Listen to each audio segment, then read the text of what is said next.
This video is a long time coming. I've been aware that the Earth is flat and stationary and enclosed for about 3 years now. And so it begins about 3 years ago. It was January of 2016 to be exact. And I've always been a fan of YouTube, and I love getting my news from YouTube and entertainment, and also researching various topics and looking into conspiracy theories and pretty much anything under the sun. I'll at least entertain it because I love to learn, and it's a good place to do it.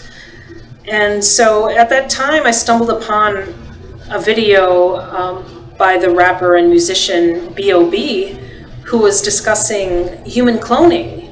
He was talking about how he thought maybe his record company was cloning the artists, including himself, to have like backup copies of the various artists, and he was really going down that rabbit hole. And I actually do believe human cloning does exist. But anyway, so he was really going into detail about that topic, and I ended up going on his Twitter feed to take a look at what else he was up to, and that's where I saw that he was a flat earther. And I couldn't believe it. My first reaction was, oh no, why, you're going to discredit yourself. But then I noticed that the astrophysicist Neil deGrasse Tyson was actually responding to him, and that B.O.B. had made a rap song kind of calling Neil deGrasse Tyson a liar and calling him a NASA shill, and saying that the Earth was really flat. And Neil deGrasse Tyson actually responded, and I couldn't believe that. I'm like, why are you even giving this the time of day? I mean, he had his nephew create a response rap song, so like there was this flat earth rap battle going on. And honestly, that's what really got my attention, that Neil deGrasse Tyson was being so public about refuting this. It was like, a light bulb went off, that there must be something to this, so I better look into it. So I did, and like so many other people, I just completely jumped down the rabbit hole and ended up watching probably 100 or so flat earth videos over the next few weeks. And by the end of it, long story short, I came to the conclusion, I couldn't come to any other conclusion than that the Earth was flat. And so the main proof for me is the lack of curvature where there should be. So on an 8,000 mile diameter sphere, there should be, or the formula for curvature is 8 inches per mile squared. And so I started to see images of landmarks and city skylines that were visible when they shouldn't be. For example, the New York City skyline is visible from 60 miles away from many different points. People have photographed it, and also the same with the Statue of Liberty. That has been photographed and spotted from 60 miles away.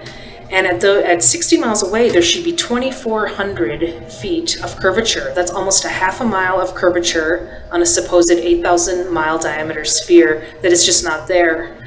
Another example is the Chicago skyline has been seen and photographed from across Lake Michigan, 60 miles away. And once again, there should be a half mile or close to it of curvature that just isn't there. The Philadelphia skyline has been seen and photographed from 40 miles away, and that's 1,000 feet of missing curvature. Here, I live in Hawaii, and so I'm on the island of Maui, but over to the west of me are the islands of Kauai and Oahu.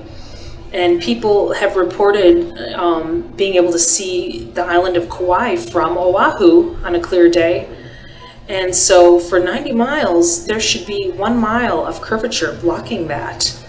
And even if you adjust things for elevation, there still should be, some obscuring of the view. The people that are seeing this are close to the shoreline. There might be a little elevation, but you should not be able to see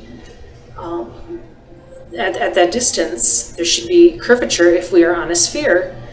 And so I've just given like 4 or 5 examples, and there are countless more of lighthouses, of mountains, of more city skylines that just should not be visible over vast distances, and that all adds up to that the Earth is flat. Another proof of the flat Earth to me are electromagnetic railguns. These are specialized guns used by the military that can shoot a target up to 200 miles away. And now the formula for curvature calculated for that distance, for 200 miles, should yield 5 miles of curvature. So there's no way that gun should work. And so again, that's a smoking gun for me. When the rail gun that shoots 200 miles away can function, that means there's no curvature to be found. And some people try to argue that gravity or refraction or some nonsense that's pulling the bullet downward over the curve. I mean, bullets out of railguns are traveling 2,500 miles a second. So that is not curving at all. That's going straight. And so yeah, those items to me and more like them prove the flatness of the Earth. And as far as the Earth being stationary, the proof of that to me is the stars above us.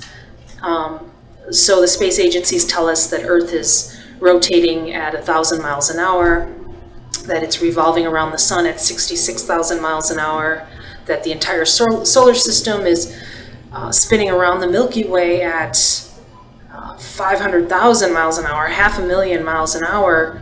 Those stars should look different every night if the Earth is moving that way. I mean, come on. Meanwhile, the constellations never change. There's evidence from texts out of ancient Sumeria that from 10,000 years ago that the constellations looked the same back then.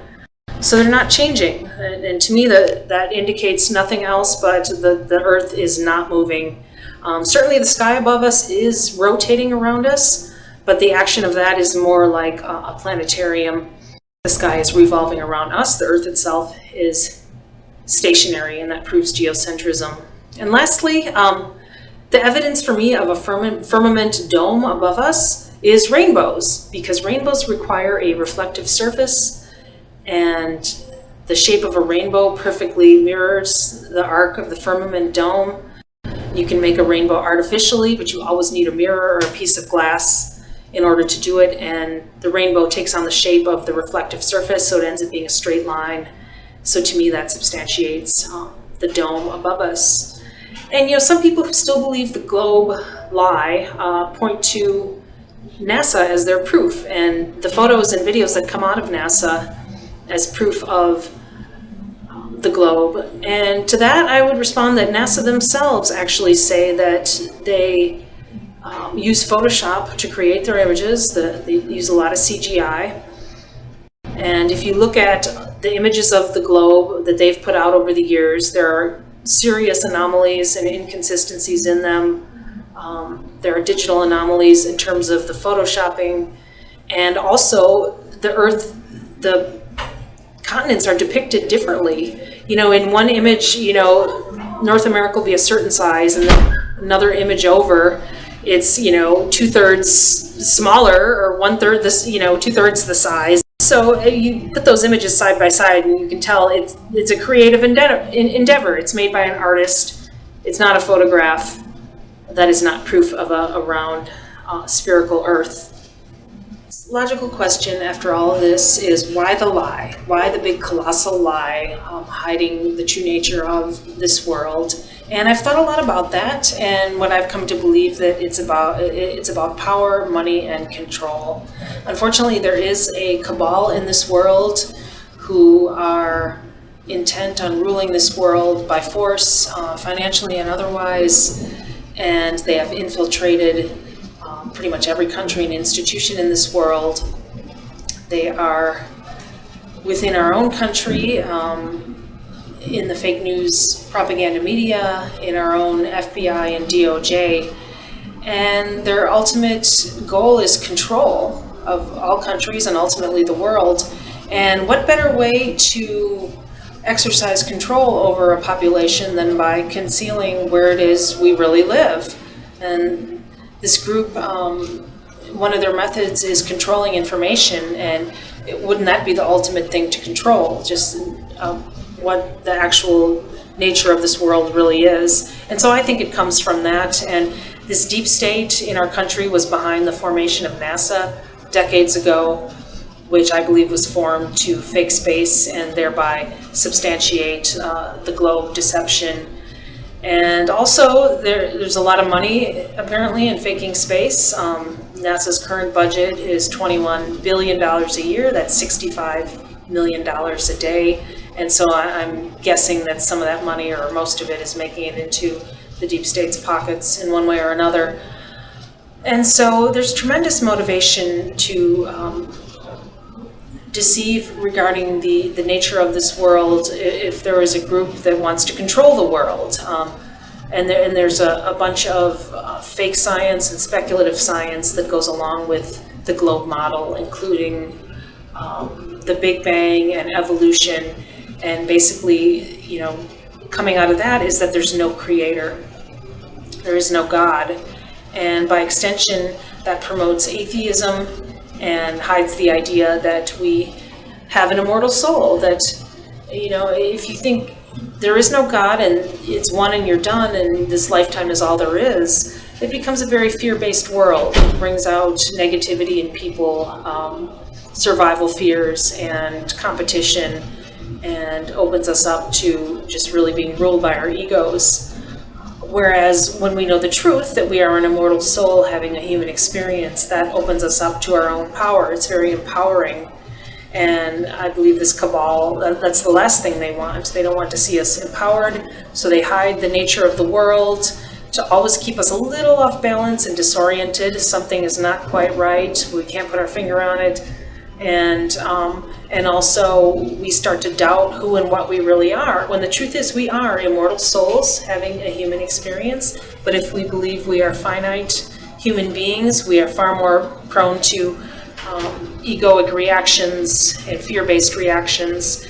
And so this cabal is satanic in nature. They worship Satan, so they're not looking out for us. And they were really sold a bill of goods by Satan and his minions, and they practice a philosophy of do what thou wilt, which means they think they can do whatever they want with no karmic consequences. And so it is my prayer and my hope that this cabal and this deep state will reawaken to their true nature as an immortal soul, as a being who is loved by God, and return home to God. And that is the destiny of all souls.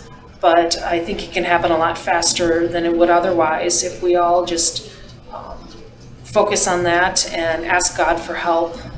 This truly is a great awakening going on right now on many fronts, and some of it's kind of bumpy and turbulent, but I know that it's going to some really, really good places. So hang in there and keep seeking truth, and thanks for listening.